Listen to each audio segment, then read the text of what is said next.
పెద్దపల్లి జిల్లా మందనిలో సాగునీరు లేక పంటలు ఎండిపోతున్నాయి. రైతులు ఆవేదన వ్యక్తం చేస్తున్నారు. మందని పాత పెట్రోల్ బంక్ సమీపంలోని తెలుతల్లి ముందు రోడ్డుపై బైఠాయించి రాస్తారోకో చేశారు. ఎండిపోయిన వరి కర్రలు పట్టుకుని పురుగుల మందు డబ్బాతో నిరసన తెలిపారు. ఈ రబీ సీజన్లో సాగునీరు లేక వరి పంటలు పూర్తిగా ఎండిపోయి రైతులు ఆత్మహత్యలు చేసుకునే పరిస్థితి వచ్చిందని ఆవేదన వ్యక్తం చేస్తున్నారు. సుమారు 2 గంటలకు పైగా ప్రధాన రహదారిపై బైఠాయించడంతో భారీగా ట్రాఫిక్ జామ్ అయింది.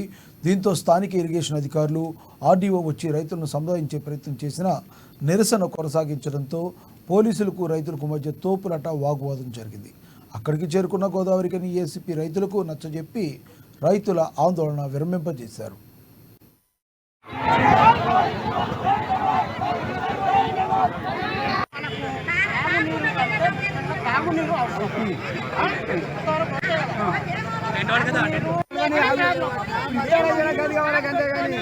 రైతులకు కావాలని వదిలిపెట్టలేము. రైతులకు